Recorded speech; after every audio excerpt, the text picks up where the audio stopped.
What are Paul's plans now at the end of 1 Corinthians? That's what we're going to talk about today. Hi, this is Jill from the Northwoods talking about Bible, one small chapter at a time. This has been quite a letter, and we're going to end this letter in 1 Corinthians 16.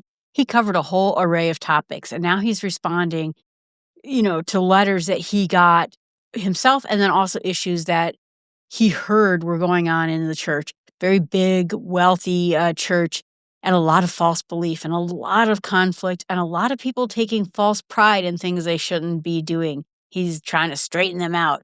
So he says that compared to these collections of saints, he's referring to Galatia. We're going to find out more about Galatia, but this is the land of probably named after ancient Celts, that were in that region at a particular time. And the Gauls were different people, it was a different, group of people. But right now, this is a Roman settlement. And so it's under the same kind of control. So he talks about a collection of to the saints, and just like the Galatians have done. So he's saying that they should do the same thing that they have done, where they took up a collection of things among them to give to the church as a whole that it has been struggling financially. And if they do that, then he doesn't have to spend time basically taking up a collection when he comes back. That everything will be already previously collected. But be prepared, essentially, that this is going to happen. He's going to come back. And then when he does come back, he will then send these gifts back to Jerusalem. Remember, there's a famine going on. The church is struggling in these areas, and they need help. And the church in Galatia helped them. He's asking them to help as well. Again, a very rich church in that time.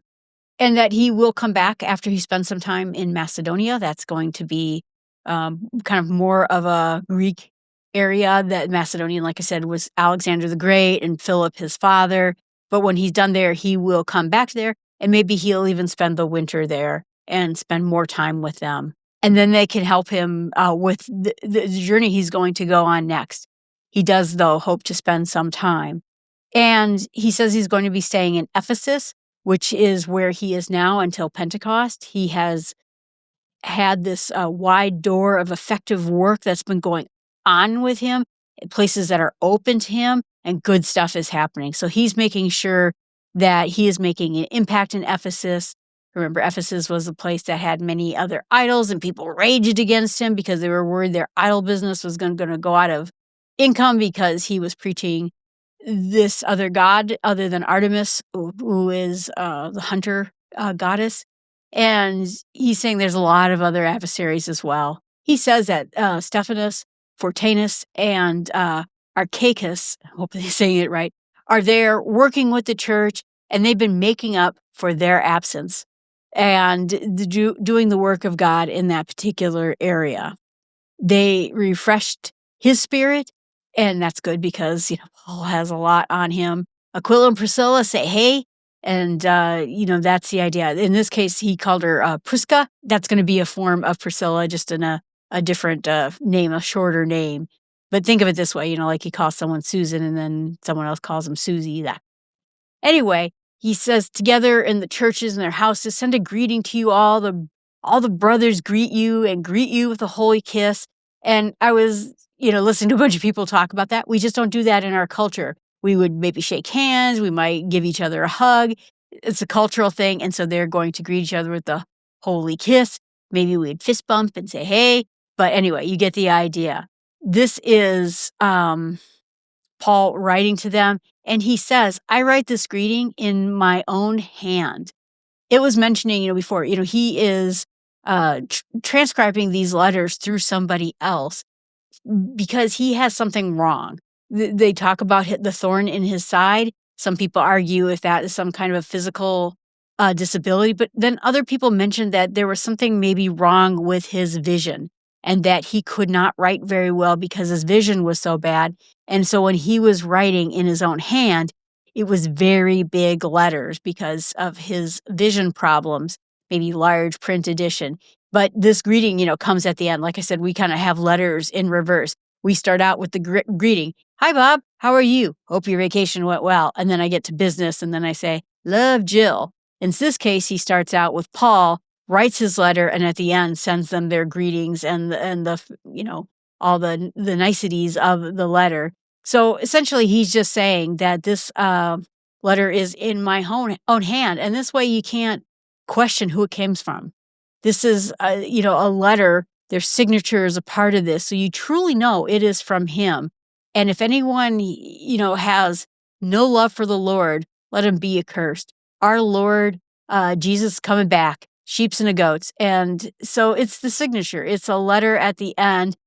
And that's what we found out in 1 Corinthians. We're going to start continuing on with 2 Corinthians and find out what this next letter is going to talk about. But I love how he ends this letter with love be, to you all. Again, he talked about love, and we're going to end this whole thing with love yet again. Most important thing that he sees for this particular church. Every church is going to have their pluses and minuses. And for this church, it's love that they need to remember. When I think about meditate on Paul's closing words, what stands out is this, not just deep theology, but how relational this all is. That, despite facing persecution, limited communication, physical weaknesses, whatever's going on, he still works hard to connect to churches, to connect to the people in churches, coordinating travel plans, sending people he trusts, writing personal notes to people, encouraging generosity, and in the end, love.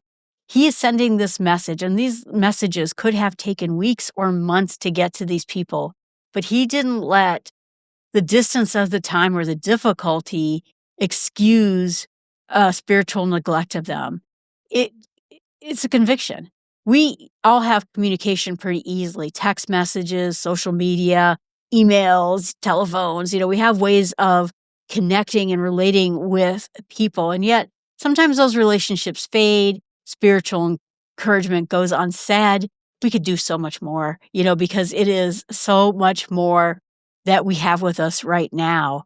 Maybe at times we're just too focused, and too focused on what we're doing and our busyness. And maybe we use our communication for not so nice things.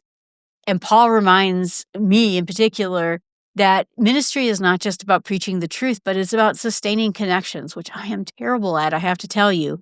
I want to be someone who communicates like that, not just when it's easy, but because it matters. And what I'm going to pray about is the idea that Paul gave us this great example, and I thank God for this example of this. He's not just a bold preacher. He's a faithful communicator. He sees the heart in all these messages. The heart of the church that he's trying to build up, the encouragement of the saints, carrying each other's burdens, loving each other, not having chaos. And we fall short. You can see every day how our churches fall short. We all individually get distracted by our own work, our own world, what's going on, and neglect to reach out to build up like Paul has done. And he is such a good example of this.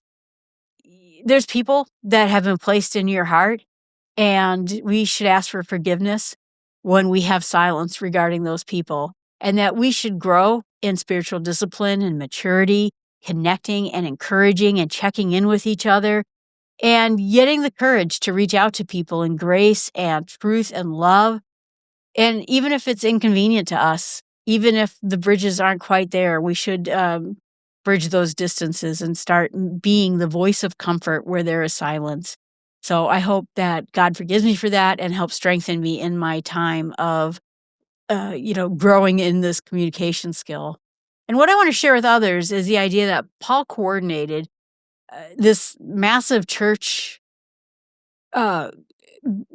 activity, cross-church activity. They knew about each other. They were in communication with each other. People were going in and visiting out, and travelers were coming in and travelers were coming out. He would go there and he would leave. And he didn't have any of these conveniences. Like I said, I just got done watching a documentary and done by a fellow who basically walked in the steps of Paul. What's left of these towns? This is a rugged area. This was hard to do, but today we carry the whole world in our phones, and sometimes we fail to make those communications. We shouldn't let technology, which should be a bridge to us, make distance between us. Instead, we should be more diligent about that. God has given us every tool we need to stay connected, and so we should use that for the kingdom.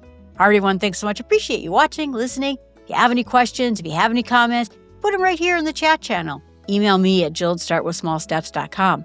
And remember, you can find all my podcasts at jillfromthenorthwoods.com. Thanks so much and have a great day.